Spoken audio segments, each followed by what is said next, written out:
കിരൺ, രാഷ്ട്രീയപരമായി നമുക്ക് ആ വിഷയത്തിലേക്ക് ഒന്ന് പോകാം. കാരണം ചരിത്രം, അത് പൗരത്വ ഭേദഗതി നിയമവുമായി ബന്ധപ്പെട്ട ചരിത്രവും വളരെ പ്രധാനപ്പെട്ടതാണ്. ഇതിൽ ചരിത്രം ഒന്നെടുത്ത് പരിശോധിക്കണം, അതിനുശേഷം നമുക്ക് രാഷ്ട്രീയത്തിലേക്ക് കൂടി ഒന്ന് പോകണം. രഞ്ജിത്ത്, എനിക്ക് തോന്നുന്നു നമുക്ക് ആദ്യം ഇതിൻ്റെ രാഷ്ട്രീയത്തിലേക്ക് പോകുന്നതായിരിക്കും നല്ലതെന്ന് തോന്നുന്നു. ആളുകൾക്കാലും എന്തുകൊണ്ടാണ് ഇപ്പോൾ ഈ ഒരു നിയമത്തിന് പ്രാബല്യം നൽകിയത്? തെരഞ്ഞെടുപ്പ് വിജ്ഞാപനം ഏത് നിമിഷവും ഇറങ്ങാം, അങ്ങനെ ഏത് സമയത്തും ഇറങ്ങാണ്ട്. കഴിഞ്ഞ തവണത്തെയൊക്കെ കണക്ക് നോക്കിയാൽ, അല്ലെങ്കിൽ അതിന് മുമ്പ് വർഷങ്ങളിലൊക്കെ പതിവ് നോക്കിയാൽ ഇറങ്ങേണ്ട സമയം കഴിഞ്ഞു. ഇനിയിപ്പോൾ ഏത് ദിവസവും അങ്ങനെ ഒരു വിജ്ഞാപനം വരാം. ആ സമയത്താണ് ഇങ്ങനെ ഒരു സുപ്രധാനമായ നിയമം, അതും ഏറെ വിവാദമായ നിയമം ആണെന്ന് ആലോചിക്കണം.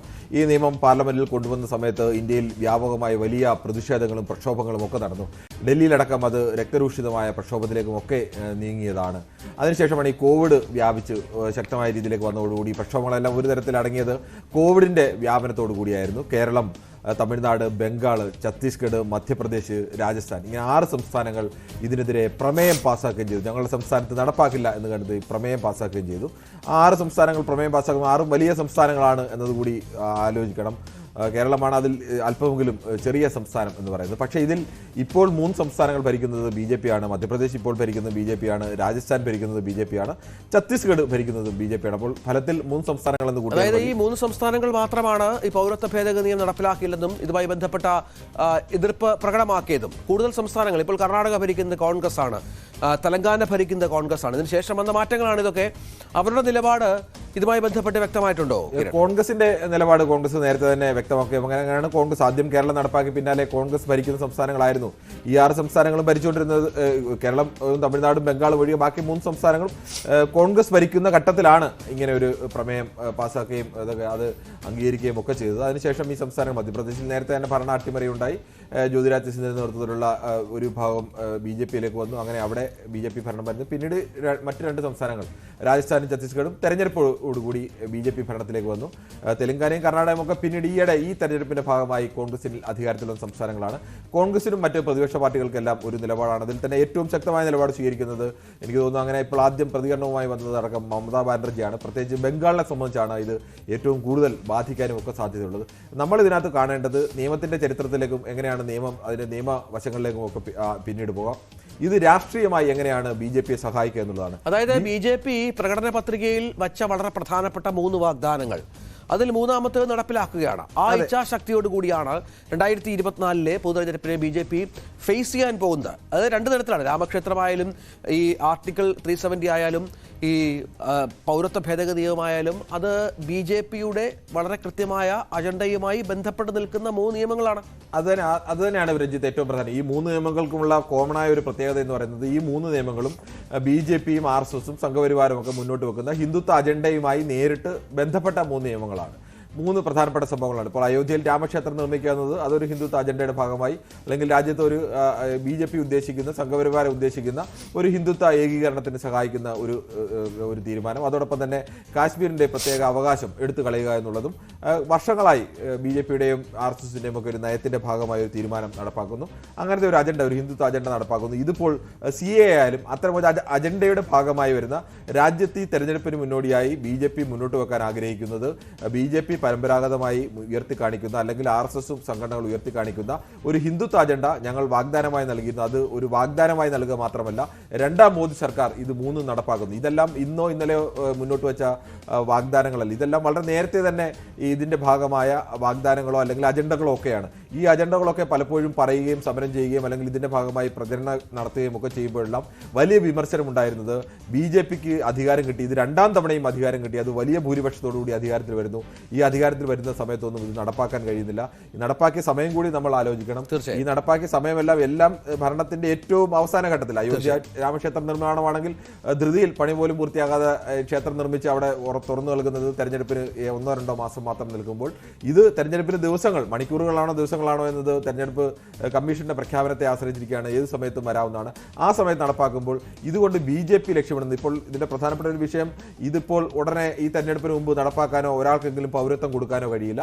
അത് NRCയുമായി കൂടി അപ്പോഴും അജണ്ടകൾ ഓരോന്നായി നടപ്പിലാക്കിയതിനു ശേഷമാണ് ഞങ്ങൾ തെരഞ്ഞെടുപ്പിനെ ഫേസ് ചെയ്യുന്നത് എന്ന വളരെ പ്രധാനപ്പെട്ട ഒരു നിലപാട് BJPക്ക് മുന്നോട്ട് വെക്കാൻ സാധിക്കും. അത് തന്നെയാണ് ഏറ്റവും പ്രധാനം.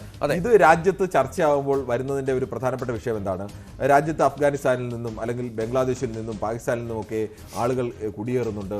അവർക്കെല്ലാം അംഗത്വം നൽകുകയാണ്, അവർക്കെല്ലാം ഇന്ത്യയിൽ അവർക്കെല്ലാം പൗരത്വം നൽകുകയാണ്, അവരെല്ലാം വോട്ടർമാരാക്കുന്ന തരത്തിലുള്ള വ്യാപകമായ പ്രചരണമോ അല്ലെങ്കിൽ കുറേയേറെ അങ്ങനത്തെ ശരികളും ഒക്കെ എന്തായാലും പല ഘട്ടത്തിലും ഉണ്ടായിട്ടുണ്ട്. സുപ്രീം കോടതി തന്നെയാണ് ആദ്യം NRC ആസാമിൽ വേണമെന്ന് നിർദ്ദേശം വെച്ചതുമൊക്കെ. പക്ഷേ അത് ആസാമിന്റെ പ്രത്യേക സാഹചര്യത്തിൽ ആസാമിലേക്ക് വന്ന അവിടെ ആസാം മൂവ്മെന്റിന്റെ ഒക്കെ ഭാഗമായി അവിടുത്തെ വിദ്യാർത്ഥി യൂണിയൻ നടത്തിയ വലിയ മൂവ്മെന്റും 79 മുതൽ 85 വരെ നീണ്ടുനിന്ന വലിയ സമരങ്ങളും ഒക്കെ ഉണ്ട്. അന്നാണ് ഈ രാജീവ് ഗാന്ധി അവിടെ ഒരു പ്രത്യേക കരാർ, ആസാം കരാർ ഒക്കെ ഉണ്ടാക്കുന്നത്.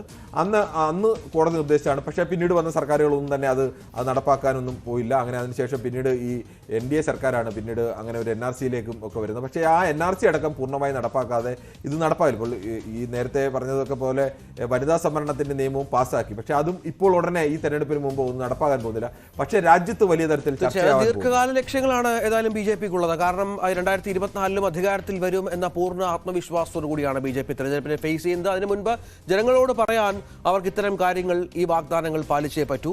അത് BJPയുടെ തെരഞ്ഞെടുപ്പ് അജണ്ട തന്നെയാണ്. ഈ പൗരത്വ ഭേദഗതി നിയമം CAA അത് മതപീഡനം നേരിട്ട് ഇന്ത്യയിലെത്തിയ മതന്യൂനപക്ഷങ്ങളിലെ അനധികൃത കുടിയേറ്റക്കാർക്ക് പൗരത്വം നൽകുന്നതിൽ ഇളവ് എന്നുള്ളതാണ് വളരെ പ്രധാനപ്പെട്ട. എന്തുകൊണ്ടത് പ്രാധാന്യം അർഹിക്കുന്നു എന്നുള്ളതിൻ്റെ ഉത്തമ ഉദാഹരണം അതുമായി ബന്ധപ്പെട്ട ഈ മതപീഡനം എന്ന വാക്കാണ്. അതിൽ ഇന്ത്യയിലെത്തിയ മതന്യൂനപക്ഷങ്ങൾ എന്ന വാക്കൊക്കെ വളരെ പ്രാധാന്യത്തോടു കൂടി ഇതിൽ പൗരത്വ ഭേദഗതി നിയമത്തിൽ കൊണ്ടുവരുമ്പോൾ ഒരു വലിയ വിഭാഗം ജനങ്ങളെ സ്വാധീനിക്കുന്ന, അവരുടെ ചിന്താഗതികളിൽ മാറ്റം വരുത്തുന്ന, അവർക്ക് നിയമപരമായി രാജ്യത്തിന് അവകാശം നൽകുന്ന ഒരു നിയമമായി അത് മാറുകയാണ്. വിമർശനങ്ങൾ ഒരുപാട് ഉയരുമ്പോഴും കിരൺ, അതുതന്നെയാണ് രഞ്ജിത്ത് ഏറ്റവും പ്രധാനം. ഇന്ത്യൻ ഭരണഘടന അനുസരിച്ച് ഏതെങ്കിലും തരത്തിൽ ഇന്ത്യയുടെ ആർട്ടിക്കിൾ 14 എന്ന് പറയുന്നത് നിങ്ങൾക്ക് ഏതെങ്കിലും തരത്തിൽ പൗരന് ഒരു വിവേചനം, മതപരമായ വിവേചനം, അല്ലെങ്കിൽ പ്രിൻസിപ്പൽ ഒരു താത്വികമായ അകലം എന്ന് പറയാം, ഒരു പ്രിൻസിപ്പൽ ഡിസ്റ്റൻസ് ആണ് എല്ലാ മതങ്ങളുമായും. ഏതെങ്കിലും ഒരു മതക്കാർക്ക് പ്രത്യേകമായ അധിക ആനുകൂല്യമോ അല്ലെങ്കിൽ മതത്തിന്റെ അടിസ്ഥാനത്തിൽ വിവേചനമോ ഉണ്ടാവുന്നില്ല. തുല്യത എല്ലാവർക്കും പറയുന്നു. ഇന്ത്യൻ ഭരണഘടനയിലെ ഒരു ഭേദഗതി വരുമ്പോൾ ആ ഭേദഗതിയിൽ മതം ഒരു പ്രധാനപ്പെട്ട വിഷയമാകുന്നു. മതത്തിന്റെ അടിസ്ഥാനത്തിൽ ഒരു ഭേദഗതി വരുന്നു എന്നുള്ളതാണ് ഇതിൽ ഏറ്റവും പ്രധാനമായി വരുന്നത്.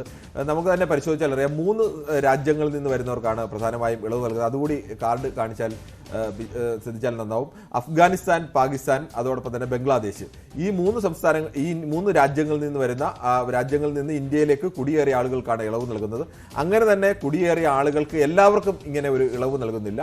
അവർക്ക് ഇളവ് നൽകുന്നതിൽ തന്നെ അത് ഹിന്ദു, ക്രിസ്ത്യൻ, ജൈനൻ, പാഴ്സി, സിഖ്, ബുദ്ധ, ഇങ്ങനെ 6 വിഭാഗങ്ങൾക്കാണ് ഇളവ് നൽകുന്നത്.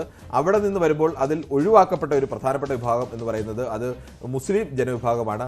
ഈ രാജ്യങ്ങളിൽ നിന്ന് വരുന്ന ആളുകൾ, ഈ രാജ്യങ്ങളിൽ നിന്ന് 10 പേർ വന്നെങ്കിൽ അതിൽ 2 പേർ മുസ്ലിം വിഭാഗത്തിൽപ്പെടുന്നവരും മറ്റ് 8 പേർ മറ്റ് വിഭാഗങ്ങളിൽപ്പെടുന്നവരുമാണെങ്കിൽ ഈ 8 പേർക്കും ഈ ബാക്കി മാനദണ്ഡങ്ങളൊക്കെ പാലിക്കുന്നു. 2014 ഡിസംബർ 31 മുമ്പ് ഇന്ത്യയിൽ എത്തിയതിൻ്റെ രേഖകളടക്കമുണ്ടെങ്കിൽ മറ്റ് 8 പേർക്കും പൗരത്വം ലഭിക്കുകയും ഈ വരുന്ന ബാക്കി 2 പേർക്ക്, അവർ മുസ്ലിം മതവിഭാഗമാണ് എന്നതിനാൽ അവർക്ക് പൗരത്വം ലഭിക്കാതിരിക്കുകയും ചെയ്തു. ഈ വിഷയം ഉയർത്തിക്കാട്ടിയാണ് സംസ്ഥാനങ്ങളും അതോടൊപ്പം തന്നെ വ്യക്തികളുമെല്ലാം സുപ്രീം കോടതിയെ സമീപിച്ചിരിക്കുന്നത്. ഇത് ഇന്ത്യൻ ഭരണഘടനയുടെ ആർട്ടിക്കിൾ 14 വിരുദ്ധമാണ്.